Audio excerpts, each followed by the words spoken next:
Dober dan, pozdravljene, pozdravljeni na zaključnem dogodku Dnevov enakosti spolov in na prvem pogovoru v okviru Liberaka.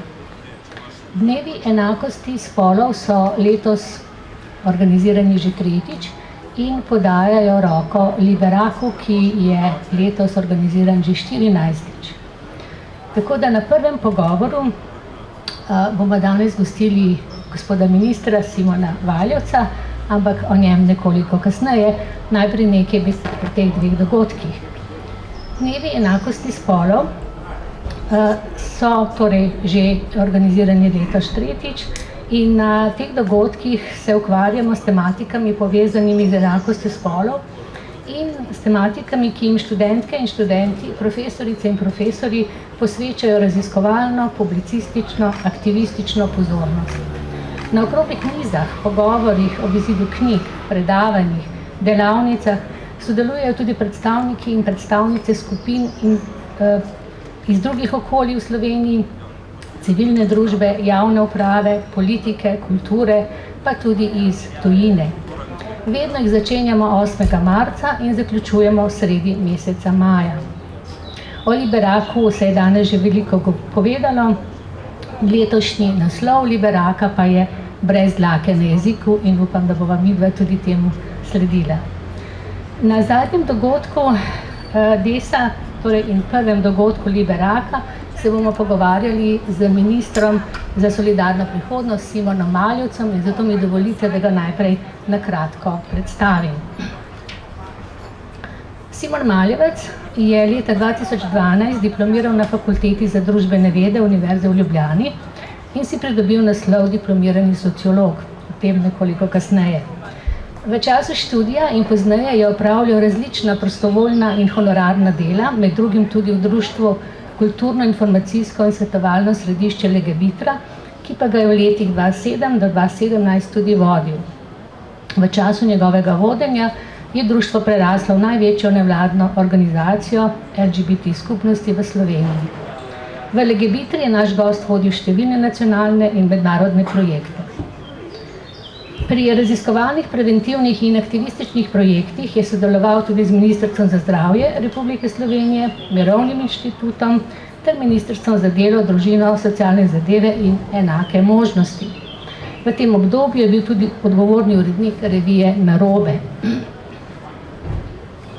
V letih 2017 in 2018 je opravljal naloge vodje oddelka za spremljanje, ozaveščanje in preventivo pri zagovorniku načela enakosti.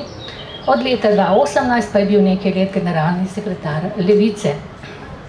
V času delovanja v nevladnem sektorju je sodeloval tudi na akademskem področju in v soavtorstvu izdal nekaj znanstvenih člankov v domačih in tujih znanstvenih revijah ter znanstveno monografijo Obrazi homofobije. Od maja 2022 do januarja 2023 je opravljal funkcijo državnega sekretarja na Ministrstvu za delo, družino in socialne zadeve in enake možnosti, pristojnega za področje enakih možnosti, družine, invalidov, starejših in dezinstitucionalizacije. Od januarja 2023 pa je minister za solidarno prihodnost. Preden začnem pogovor z današnjim gostom, naj povem, da se bova tikala, saj sva sociologa in se poznava, tako da, Simon, dobrodošel med nami, upam, da se dobro počutiš. Ja, dober dan, pa hvala za vabilo. Simon, torej ti si sociolog, ampak v času pripravljanja na ta pogovor sem izvedela, da si najprej študiral arheologijo. Tako je. Drži? Najprej sem bil FF-jevc. FF-jevc, torej, moje vprašanje je, zakaj si nas zapustil, zakaj si nam ušel, zakaj si presedlal na FDV? Kateri so bili ti push-pull faktori, ki so delovali? V bistvu mogoče, zakaj je bila osnovna odločitev za arheologijo, bom kar direkt povedal, zelo rad sem gledal filme o Indiani Jonesu in podobne. Vedno me je pa zanimala tudi ta točka interpretacije, spoznavanja določenih družb in podobnega. In zelo malo sem ugotovil, da arheologija ni to. ni samo to, je ta točka interpretacije in podobnega bistveno manj. Vedno so me zanimale družbe, način delovanja, sistemi in podobno. Tako da sem potem zelo hmalo gotovo, da je sociologija tista, ki to nudi. Vemo, kakšna so mnenja o sociologiji, da se zelo veliko govori, ampak ne dovolj konkretno. Ampak in z tega stališča potem bila odločitev za sociologijo in lahko rečem, da sem se potem tukaj zelo hitro našel. Malo bom švrtala, ampak zakaj FDV, zakaj ne pri nas? To pa ne vem. Ne vem zakaj. Takrat v osnovi mislim, da ni bilo še eno predmetnega študija na sociologije na FF-ju, je bil zgolj dvopredmeten, medtem ko na FDV-ju je bil. Dobro si se izvlekel. Greva naprej. Začetki tvojega delovanja nas popelje v različne vidike delovanja na področju pravic LGBT. Kaj od tega, kar si do sedaj delal, je bilo najtežje in kaj najlažje? Kje si se počutil najbolj Simon Maljevec? Kje se ti je zdelo, da boš lahko delal prodore, pomembne spremembe? Torej, kje si bil najbolj produktiven, najbolj zadovoljen sam seboj? Niti ena izkušnja, ki sem jo dal skozi v življenju, ne bi zamenjal. Aktivizem in delo za LGBT in za LGBT skupnost me je v osnovi dejansko najbolj izoblikovalo. Dalo mi je tudi trdo kožo, ki mislim, da je pomembna, in pa tudi na nek način me je naučilo, da vedno je potrebno ohraniti fokus. Torej fokus tisto, kaj hočeš narediti, vedno je težko ne dvomiti vase, dvomi se vedno pojavljajo, niso slabi, mislim celo, da je v redu, da vsak posameznik mora biti najprej tisti, ki sebe najprej preizprašuje. Ja. Ampak čisto v vseh pozicijah bi rekel, da sem bil jaz, ampak osnovo mi je pa dal ravno aktivizem. Jaz mislim, del mene in še vedno sem aktivist. To je tista moja osnovna identiteta, ki se ji ne bom odrekel. In na ta način tudi pristopam k delu. So seveda različni pristopi glede na to, kaj in kako, ampak ja, tako bi rekel. Leva stran je še vedno v aktivizmu. Moj prvi resni spomin na srečanje s teboj seže v leto 2015, na čas priprav za referendum o družinskem zakoniku. Vsi smo takrat probali kaj prispevati k temu, da bi bil rezultat primeren, ne bom rekla nič drugega. Ampak referendumski rezultat je bil pa takšen. Referenduma se je udeležilo več kot 36% volilnih upravičencev, od tega jih je zgolj dobrih 225.000 glasovalo za uveljavitev novele zakona. Proti noveli zakona o zakonski zvezi in družinskih razmerjih je glasovalo dobrih 63% volivcev, oziroma več kot 390.000 volilnih upravičencev. Spomnim se velikega razočaranja, ne vem točno, kje smo bili tle, nekje v centru, se spomniš ti? Kut. Kut, France Prešeren, točno. Torej, spomnim se velikega razočaranja na strani tistih, ki smo bili za uveljavitev sprememb družinskega zakonika. Kaj je tebe pravzaprav najbolj razočaralo? Česa res nisi pričakoval?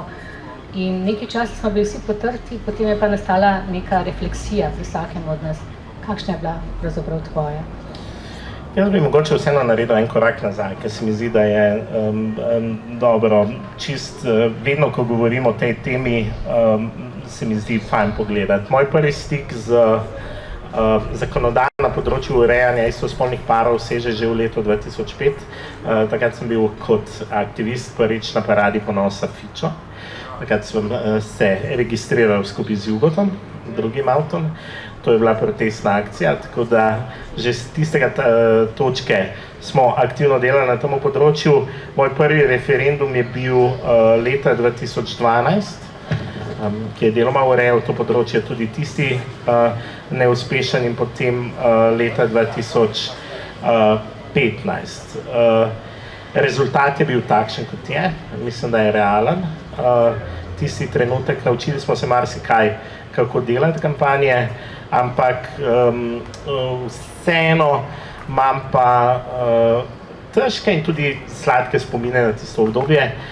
Spomnim se, da naslednji dan po referendumu me je v pisarni počakala soba napolnjena z baloni, ki so mi jo napolnili sodelavke in sodelavci, s pripisom "Zmagali smo", torej pozitiven pogled na stvar, izračun glede na referendum 2012 v primerjavi z 2015, katere korake smo naprej naredili, tako da je bil po tistem porazu zelo kmalu refleksija in zopet fokus na kaj je potrebno narediti in da se nismo pustili potreti.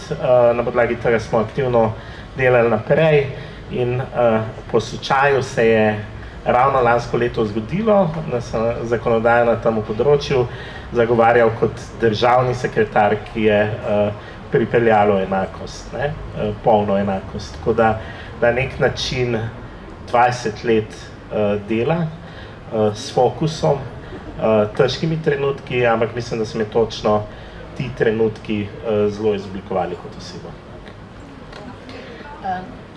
Kar nekaj let si deloval v civilni družbi, zdaj pa že kar nekaj let v politiki, bi rekla pri pravi državni politiki. Najprej kot generalni sekretar Levice, potem nekaj časa kot državni sekretar, zdaj kot minister. Kako sam gledaš nazaj na vse te vloge in funkcije, v katerih si bil? Nekaj si že odgovoril že v prejšnjem odgovoru, ampak vseeno me zanima, kako je pri tebi prišlo do odločitve za ta prehod v real politiko, v politiko na državnem nivoju, to vladno politiko. To ni tako enostavno ali pač? Ja, od tamo, ko sem se pripravljala na ta pogovor, sem razmišljal, na nek način je pri meni bilo zelo spontano. Motiv je bil vedno isti v ozadju, poskušati narediti določene spremembe, tudi s principom, bom kar rekel, kdaj se je potrebno tudi roke umazati, da kaj dosežeš. S tem sam nimam težav, verjamem v akcijo in pa tudi v prevzemanje odgovornosti. Tako da na nek način razmisleki so seveda bili vedno, ne, ampak je bilo ravno ta motiv, če že je to tisto, kar te vodi celo življenje, zakaj pa ne. V bistvu je bilo vprašanje prej, zakaj pa ne, zakaj pa ja. Tako da mogoče sem v nekih točkah kdaj tudi naivan, grem z glavo skozi zid oziroma grem pa vidim, kaj bo. Ampak ja, na ta način, ker spontano je bilo dejansko. Ne bi rekel, da zdaj, tudi ne morem reči, da se sam osebno jemljem bistveno drugače, kot sem se jemal, ko sem bil v civilni družbi, so seveda druge vloge, tega se zavedam, in tudi druga razmerja, predvsem tudi so bistveni večjo vlogo igrajo pozicije moči, ampak na nek način pri meni je to potekalo dokaj spontano. Ko sem pred nekaj leti delala intervjuje z ministricami in ministri, poslankami in poslanci, smo jih vprašali tudi, kako je prišlo do te odločitve za vstavko v politiko, s kom so se posvetovali, kaj je rekla družina, kdo jim je odsvetoval in tako naprej. Zelo zanimive rezultate dobili, ampak mene zanima, kako je bilo pri tebi. Si se s kom posvetoval, je to pač, si rekel, jaz sem se to odločil in zaber. Tako, jaz mislim, da je deloma povezano tudi na temi, na kateri sem deloval v polju civilne družbe. Jaz sem delo tudi v civilni družbi dojemal kot politično v osnovi. Tako da sem dejansko celo svoje življenje deloval na polju političnega, ampak v različnih segmentih. Izpostavljati se za temo, kot je LGBT skupnost, tudi na začetku novega tisočletja, je tudi imelo določene minuse. Ne vem, tudi glede tega že doma niso bili zadovoljni. Tako da potem, ko je bil prihodil, je šel v politiko, sej že celo življenje delaš tako, kot hočeš, je bila tudi na nek način ta navada. Tako da je bila ta na različne načine izpostavljenost vedno prisotna, tudi z delom kritike, ki mora biti vedno. Tako da tudi z tega stališča bil mogoče ta prehod manj odrezan, a pa malo drugačen, ker je ravno prihajal iz civilne družbe in polja političnega. Ne? V politiki smo imeli kar nekaj sociologov in sociologin in jih imamo še vedno, ne? Ampak nekatere političarke, predvsem političarke, so recimo v teh intervjujih rekle mi, da že po pol leta ni bila več profesorica na univerzi, ampak je bila političarka. Skratka, ta profesionalni background, če z eno grdo besedo rečemo, danes jezikamo, ne, in si lahko to dovolim, se je pozabilo. Kako imaš ti kakšne izkušnje s tem, da nisi več sociolog, ampak si politik, samo politik? Ne, principi dela so seveda drugi. Mislim, glavna razlika, ki jo vidim, je, da moraš imeti v mislih bistveno večjo širino kot, ne vem, z polja ene določene skupine, določene civilne družbe in tako. In to je ta večji izziv. Izziv tudi biti pripravljen na kritiko, ki mora biti prisotna ravno strani civilne družbe, konec koncev tudi tvojih znancev in prijateljev, in ne tega imati osebno, ampak imati kot v kritiki, kaj ti dejansko hočejo sporočiti in kaj je tisto relevantno, kaj lahko vzameš v zakup in kaj lahko vključiš in kaj tudi ne. In to jasno sporočiti. Tako da, če imaš jasno sliko, kaj želiš narediti, se mi zdi, da se da. Tako da, ampak to se mi zdi, da je to.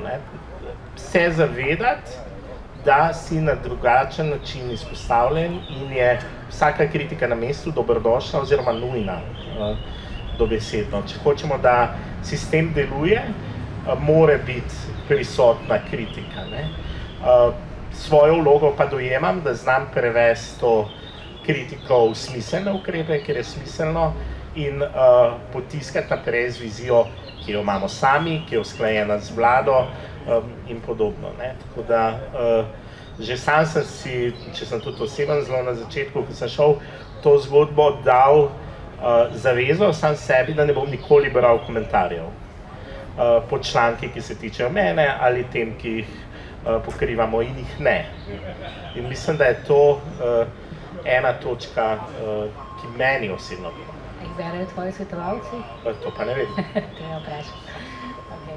Torej, ker smo na zadnjem dogodku v sklopu Dneva enakosti spolov, me zanima, ali je tematika enakosti spolov, ki je resorno sicer v pristojnosti nekega drugega ministrstva, prisotno v razmislekih in vsebinskem delu tvojega ministrstva.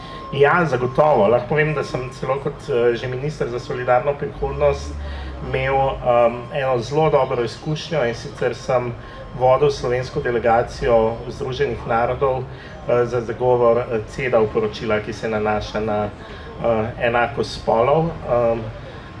Mislim, da smo zelo super opravili delo, dobili smo zelo velike pohvale, da smo bili eni najbolj konkretnih, tako da tudi celotni ekipi iz vseh ministrstev izrekel pohvale. Bilo je medresorsko. Spol je treba čisto vedno imeti v mislih.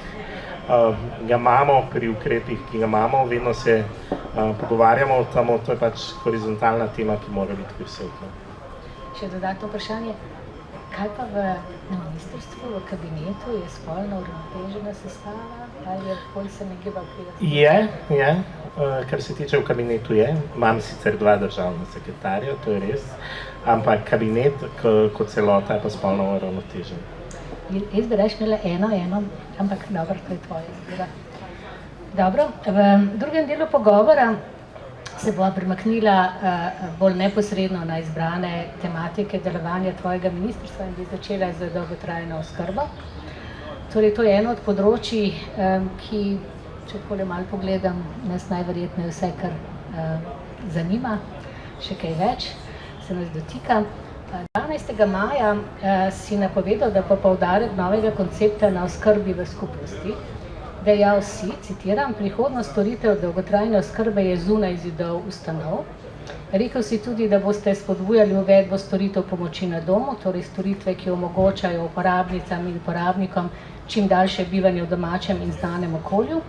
Medtem pa ne boste pozabili na nujnost ohranjanja in krepitve javne mreže socialno-varnostnih ustanov, ki izvajajo nujne institucionalne storitve na področju dolgotrajne oskrbe. Ali nam lahko nekoliko bolj razložiš, kako ste si to zamislili? Se mi zdi, da meni ni najbolj jasno, pravzaprav, kaj nas tukaj na državni ravni državne politike čaka, kaj lahko računamo. Ja, v osnovi res poskušamo samim sistemom postavljati potrebe vsakega posameznika in posameznica. In se mi zdi, da bom najlažje predstavil s potjo, ki naj bi jo vsak opravil, da pride do določene storitve. In sicer na način, vsak izmed nas se bo v prvem koraku obrnil na vstopno točko. Te bodo na centrih za socialno delo. Tu naj poudarim, da govorimo o povsem novem segmentu zaposlitev v celoti. S centri moramo skupaj dobro zastaviti ta element, da ne bo prišlo do zastojev ali česa podobnega posega v obstoječe delo. Torej, ti boš šel do centra za socialno delo, tam boš opravil uvodni pogovor, ocenili bodo tvoje potrebe, šli bodo pogledati na tvoj dom, kako je dejansko stanje, in na podlagi tega boš ti dobil oceno in bil uvrščen v določeno kategorijo, katere storitve ti pripadajo, in potem boš šel do izvajalca dolgotrajne oskrbe. Torej, na ta način res poskušamo zagotavljati storitev po meri človeka in glede na trenutek, ki ga potrebujejo. V osnovi storitve, ki so mišljene v ZDOSK-u, je od oskrbovalca družinskega člana, torej če je taka situacija, da družinski član skrbi za svojega drugega, ta status bistveno boljše urejamo. Ta oseba bo prejemala 1,5-kratnik minimalne plače, dodatno tudi regres in 21 dni nadomestne oskrbe, torej da tudi ta oseba si lahko oddahne in gre, ni to uraden dopust, ampak sistemsko te osebi pripada ali institucionalno varstvo ali drugačna oblika oskrbe za tamo. Drugi segment, ki je pomemben, pa si omenila, je pomoč na domu. S tem, da je ta razširjena, prvič enotna za vse pod enakimi pogoji, zdaj vemo, da urejajo občine različno. Drugi način vključuje tudi fizioterapijo, delovno terapijo in podobne storitve na terenu. Ravno zaradi tega, da se bo omogočalo čim dlje ostati doma oziroma v okolju, kjer oseba želi. Potem je tu e-oskrba, ker je tudi možnost takojšnjega odziva v primeru določene situacije, institucionalno varstvo, torej v obliki domov za starejše, in pa tudi denarni prejemek kot opcija, če bi se nekdo odločil, meni pa nobena ta storitev tukaj ne ustreza, ne vem, hočem neko neformalno obliko, se bom dogovoril s sosedom, ampak omogočimo na ta način v manjšem znesku seveda, ki bo reguliran preko koordinatorjev dolgotrajne oskrbe, na kakšen način se ta denar porablja in podobno, da je tudi ta možnost. Tako da res na ta način, to je ta začetna paleta storitev, ki jo seveda bomo mogli skozi čas širiti. V Sloveniji smo imeli par zelo dobrih pilotnih projektov na področju dolgotrajne oskrbe in ravno izkušnje iz teh pilotnih projektov iz tujine so tiste, ki so nam pomagali ta osnovni okvir postaviti.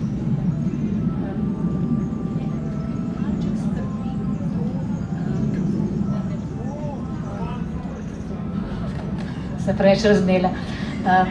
Mene tukaj skrbi predvsem to, da ne bo ta čim dlje ostajanje v nekem domačem znanem okolju, vse veš, kaj bom vprašala, padlo na ramena družinskih članov oziroma seveda žensk. Kaj boste storili, da to ne bo šlo v to smer? Ja, tudi to so bile moje dileme glede oskrbovalca družinskega člana, lahko kar direkt povem. Ampak po pogovorih strokovnjaki in strokovnjakinjami na tem področju so me prepričali, da je v redu, zaradi tega, ker je v bistvu mi urejamo določene področje, tu so prisotni tudi koordinatorji dolgotrajne oskrbe, ki bodo hodili bistveno več tudi po terenu in pa tudi so ponovna ocenjevanja predvidena. Ne? Tako da v bistvu dajemo samo eno možnost, potem je pa dejansko na stvari odločitve, poleg tega pa seveda tudi finančno in drugače poskrbimo za te osebe. Ne? Mislim, ne rabimo si pa, rabimo vizijo, kaj hočemo, ne rabimo si pa tudi zatiskati oči pred realnostjo. Ne? Ženske v večji meri skrbijo, moramo narediti nekaj v tem smeri, da ne bo tako, moramo pa tudi v vmesnem času seveda poskrbeti za status teh žensk.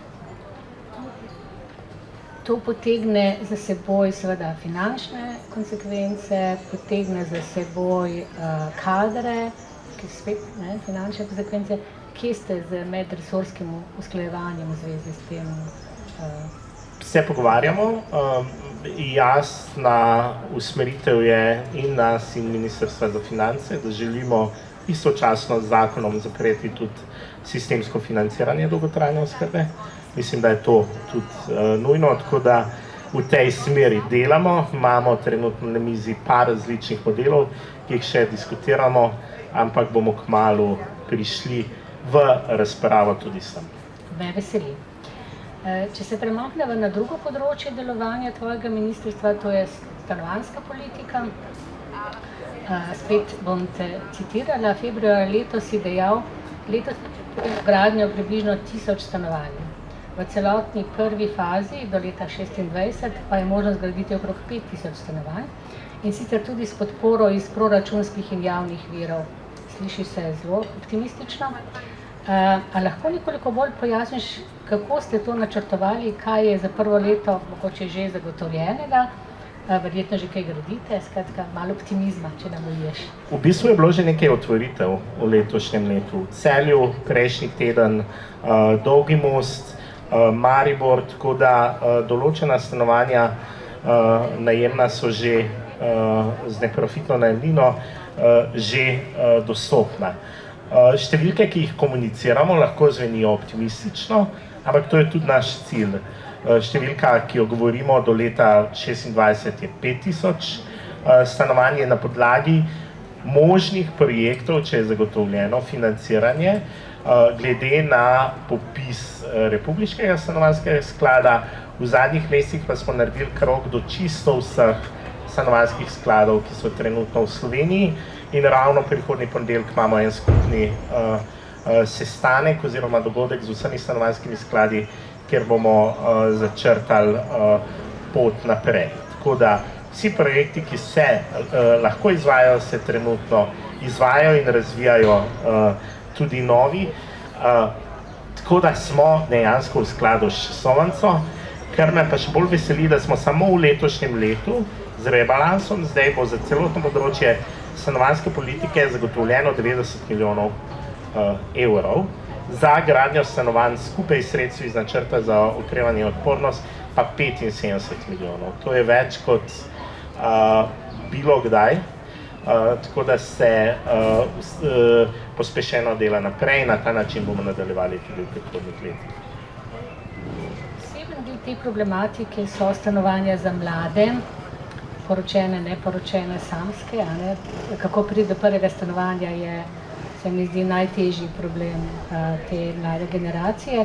Pred kratkim sem prebrala, da je na Hrvaškem mesto Umag tisto, ki nekako je prednjači pred vsemi drugimi mesti. Pred kratkim so odprli, oziroma so odprli blok v mestu Umag, kjer so, ne bom se spomnila točne številke stanovanj, ampak mislim, da jih bo okrog 40 novih stanovanj za mlade družine, kjer je bil kvadratni meter 1300 evrov. Kar nedosegljivo se mi zdi. Se tebi zdi dosegljivo, v Ljubljani naprimer? Ja, ne, cena nepremičnin, vemo, kakšna je v Sloveniji, ampak mi poskušamo našo stanovanjsko politiko bazirati na javnih neprofitnih stanovanjih. Mislimo tudi, da če bomo zagotovili dovolj stanovanj, bo to seveda imelo efekt prvič na sam trg, predvsem pa tudi na dostopnost, da bodo stanovanja bistveno bolj dostopna tudi mladim. Ne bo pa to dovolj. Vemo, da so potrebni dodatni ukrepi. Imeli smo že kar nekaj sestankov z Mladinskim svetom Slovenije, kjer se tudi pogovarjamo, na kakšen način lahko naslovimo prav problematiko mladih. Lahko tudi povem, ko sem hodil po terenih, je to eno prvih točk, ki jo izpostavijo tudi sami župani, tako da tu bomo iskali tudi rešitve s sami občinami. Mislim, da je ravno stanovanjska politika tista politika, ki jo ne moramo voditi samo centralno z ravni države, ampak je zelo pomembno to lokalno sodelovanje, upoštevanje lokalnih specifik. Ker smo na Filozofski fakulteti, ne moremo mimo kapacitet v študentskih domovih. Kako ste se lotili tega problema, s kom se povezujete? Ja, načeloma študentski domovi niso v našem resorju, smo pa že imeli sestanek z ministrom Papičem, ravno na to temo, da bi skupaj najdli rešitev. Če bi povečali kapacitete študentskih domov, sploh v Ljubljani, bi se seveda sprostil tudi pritisk na ostale nepremičnine in tudi na morebitno spekulativno rabo stanovanj. Tako da je v bistvu gre ta politika z roko v roki in je sploh v univerzitetnih mestih, kot Ljubljana je, pa tudi na obali je isto, zelo povezana. Dejansko ne moramo istočasno reševati. Kaj pa stanovanjske zadruge in posebne sklopi teh? Stanovanjske zadruge iščemo, potrebno bo malce spremeniti zakonodajo, ampak je tudi en segment, kateremu posvečamo pozornost. Dobro, se premakneva že bolj proti koncu pravzaprav, ampak še vendarle kaj v zvezi z starejšimi in ranljivimi skupinami, različnimi drugimi, recimo, ne vem, brezdomci in tako naprej, so kje v vašem razmisleku? Ja, največja izkušnja, ki sem jo dobil v zadnjem letu, je ravno možnost obiskovanja terena, obiskovanja domov za starejše, obiskovanja posebnih socialno-varstvenih zavodov, obiskovanja centrov za vzgojno izobraževanje in CUDV-jev. Mislim, to mi je res orisalo sliko enega dela socialnega varstva, ki ga izvajamo v Sloveniji, in te tendence, da kot družba smo še vedno v nekih vidikih na točkah, da vse tisto, kar je nezaželeno, potiskamo v polje nevidnega. In vse potem delamo, da nimamo težav. In z tega vidika mi je področje dezinstitucionalizacije, dezinstitucionalnih oblik dela še kako pomembno, skupnostnih oblik. Priporočil bi vsem, ki imate možnost, da greste enkrat v Hrastovec, to je posebni socialno-varstveni zavod, pa boste videli situacijo, kvalitete življenja in ki jasno nakazuje, da moramo nekaj kot družba narediti. Tako da sprejemamo strategijo na tem področju. Mislim, da je prava smer iti v smer bivanja v manjših stanovanjskih skupinah, torej do 6 oseb, razpršeno, s podporo mobilnih enot. S tem bomo marsikaj naredili za vse te skupine. Kar se tiče starejših, pa je končna naša naloga, da začnemo udejanjati cilje, ki smo si jih zapisali v strategiji dolgožive družbe, jo sprejeli že leta 2017, ampak od leta 2017 do danes še ni bil sprejet noben akcijski načrt.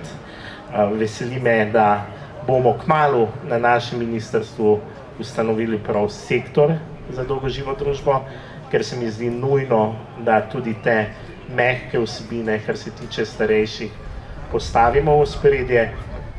In prva naloga bo ravno priprava akcijskega načrta za uresničevanje strategije in pogledati, katere so še tiste vsebine, ki jih lahko na tem področju izpeljemo. Vodenje enega takega ministrstva je precej zahtevna zadeva. Bom zdaj najprej nasplošno rekla, kakšen vtis se dobiva v javnosti, kako je sedanja vlada zastavila svoje politike, pa me potem zanima tvoj komentar. Opažamo, da vlada zelo sledi temu, kar je obljubila, se je predsednik vlade, da se bo povezovala s civilno družbo. In to se zdi, da je kar v teku, da je kar nekaj takih povezovanj in sodelovanj videti. Kaj pa stroko? Zdi se nam, kar mnogim bi rekla, da pa stroka ostaja nekje zadaj, strokovnjaki in ljudje, ki raziskujejo določena področja, nekako niso prav dosti slišani. Kako je na tvojem ministrstvu? V bistvu lahko povem, da imamo trenutno, smo dali 3 CRP projekte samo na področju stanovanj, ker dejansko ob pregledu je bilo jasno, da raziskav na tem področju tako rekoč nimamo in je zelo težko osnovati politike, če nimaš podatkov, tako da je 4. steber, ki ga nisem omenil, naše stanovanjske politike so ravno podatki. Tako da isto na področju dolgotrajne oskrbe, tam smo imeli kar nekaj pilotnih projektov in ti pilotni projekti in evalvacija pilotnih projektov je osnova tega zakona, ki smo ga trenutno zastavili. Tako da stroko poskušamo čim bolj vključevati. Je pa res, in to je naša naloga, da moramo bistveno bolj delati na povezavi, v smislu tudi komunikacije, kaj mi kot ministrstvo dejansko potrebujemo. Ravno to poskušamo vzpostaviti zdaj model na področju stanovanj, tako da upam, da bodo ti projekti dobri in mislim, da je tudi manjko te komunikacije. Bom iskreno, tam nisem prej razmišljam zdaj, ampak na ta način lahko naredimo tudi tu korak naprej. Tudi meni je bilo na začetku, mogoče, ko sem prišel na ministrstvo, ravno to presenečenje, da je določene podatke zelo težko dobiti. Jaz pa rad vseeno, ko razmišljaš, vidiš sliko, ki ti pomaga potem pri določenih odločitvah. Mimogrede, za tvojo informacijo, prav letos je Fakulteta za arhitekturo se povezala z našo fakulteto prav pri razmislekih o skupnostnih prostorih pri novem tipu gradnji stanovanj v Ljubljani. Mogoče se lahko tudi z njimi kaj poveže. Ok, dobro. Zdaj, mogoče za konec, da ne bova tako zelo resno in z težkimi vprašanji zaključila, bi rekla, da se mogoče preseliva v to vsakdanje življenje tudi politikov. In ob prevzemu funkcije, pa tudi že prej, si v delu politične javnosti bil deležen nekaterih diskreditacij zaradi svoje gejevske identitete. Si pravzaprav prvi odkriti gej na tako visokem položaju v Sloveniji. Po drugi strani pa si bil prav pred kratkim si prejel nagrado za posebne zasluge slovenske LGBT skupnosti Zlata Tifanija ali Tifanija? Tifanija, ok.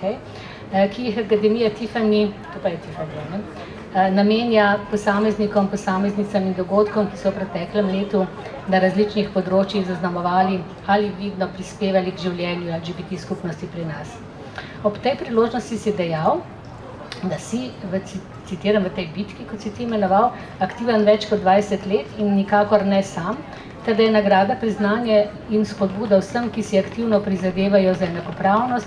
Predstavil pa si tudi, da imamo na področju solidarnosti in enakih možnosti kot družba še ogromno prostora za izboljšavo in da dela ne bo zmanjkalo, torej tudi na tem področju.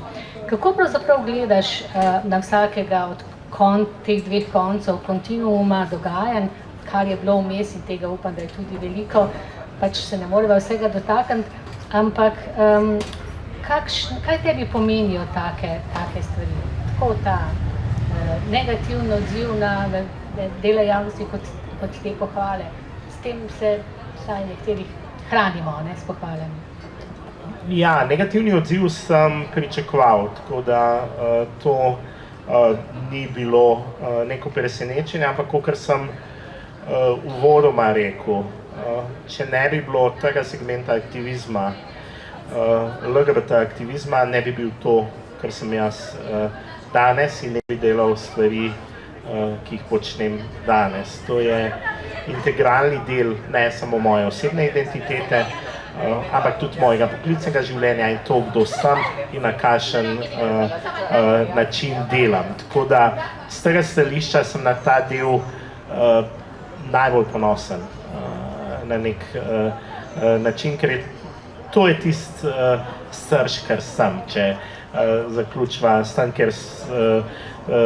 če sem zaključva. Nagrade so seveda fajn, vsaka pohvala dobro ocene.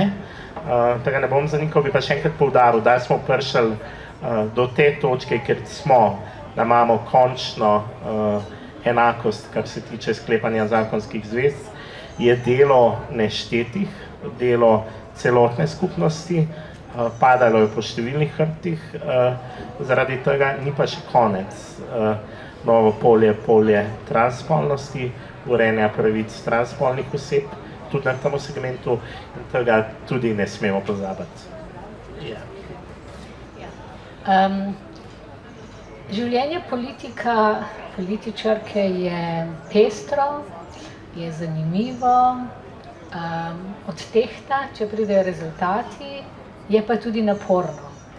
Kako se sproščaš ob vsem tem? Kako greš iz dneva v dan v nove zmage? Kaj ti najbolj pomaga?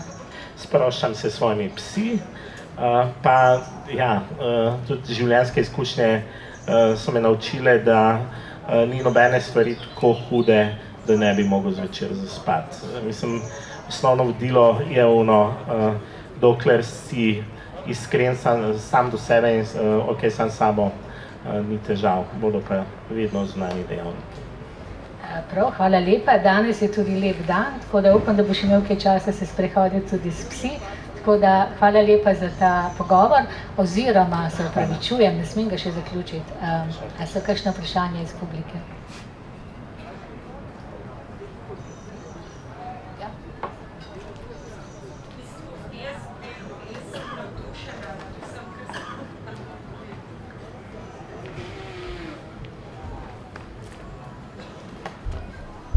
Jaz sem navdušena, da se razvijajo stvari v to, da se misli na mlade, na stare in na to, kako bi enkrat to Slovenijo naredili tako, da bi mladi ostajali tukaj, da bi se zaposlovali in da bi bili nekako trajnostno usmerjeni. Glede na to, da smo tako majhni in da smo bili še 2 generacije nazaj, bil marsikdo samooskrben in tako rekoč sposoben živeti v avtarksiji, da je to stvar, ki je tukaj ni težko doseči, če smo skupaj.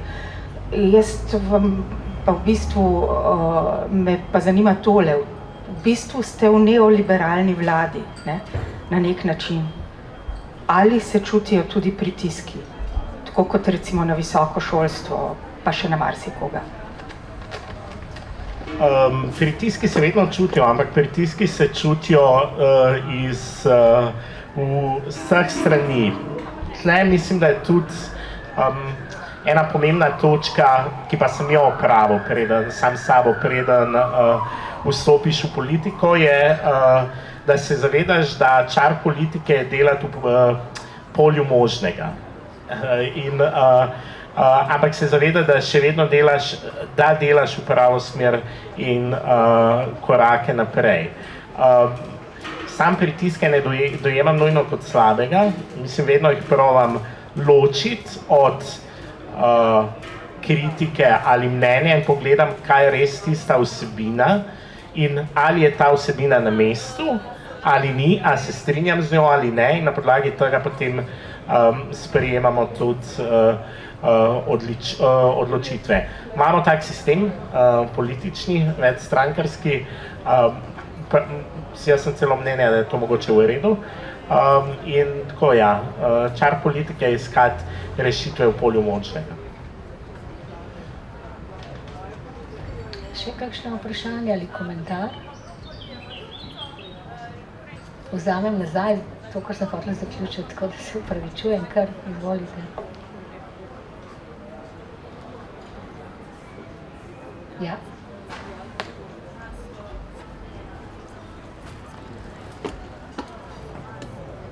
bistvu imam dve vprašanje. Eno neprovokativno, eno pa zelo provokativno. Neprovokativno je na področju dolgotrajne oskrbe. 2019 je takrat prišlo revizijsko poročilo Računskega sodišča, ki je bilo strašljivo, ki je ugotovilo, da se nič ni delalo v 10 letih in so dali kup smernic. In prvo vprašanje je, če ste si tisto poročilo pregledali in kaj od tega je vzeli naprej. Zdaj pa, to je bilo neprovokativno. Drugo provokativno je pa to, takrat na začetku ste omenili, kak je bil tisti referendum, zelo slab izid.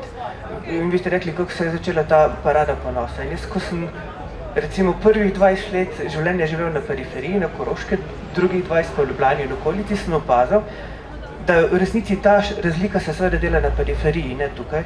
In sem gotovil, da delala se je pa zaradi, kar je mogoče paradoksalno, ampak mogoče se tu niti ne opazi, zaradi parade ponosa. Zato, ker takrat ljudje tam v okolici sploh ne razumejo tega, kaj bi to ne bil Legebitra, in oni si takrat pogledajo in reče, tam so pa sami neki čudaki, a teli bojo imeli otroke, to pa že ne.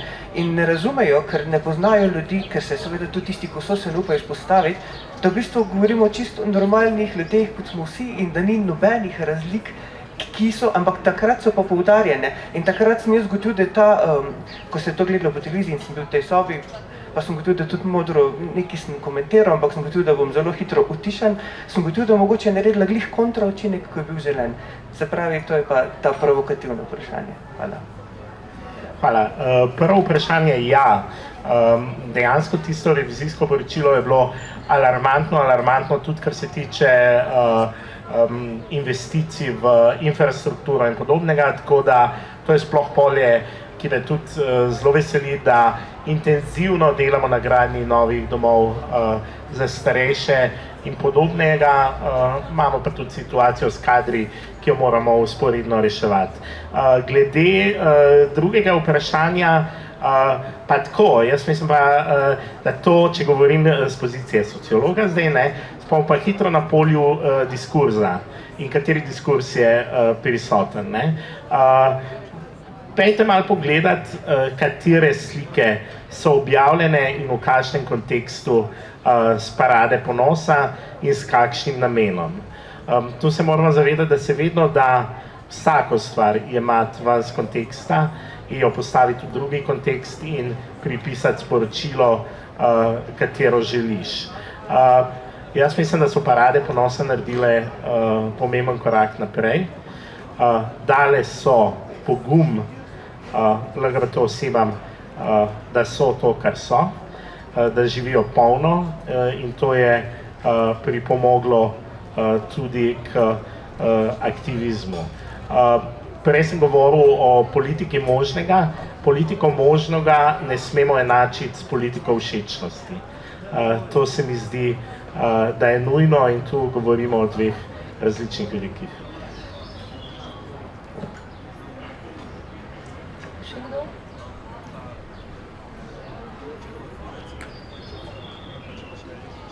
Kot sem že rekla, delo v politiki, še posebej ministra, je precej naporno, je kar urnih sestavljeni serije dogodkov, tako da hvala, da si vzel čas za ta naš pogovor. Hvala tudi vam, ki ste prišli, in kot rečeno, dan se je šele pravzaprav začel, tako da lep dan vsem in še posebej tebi. Hvala lepa.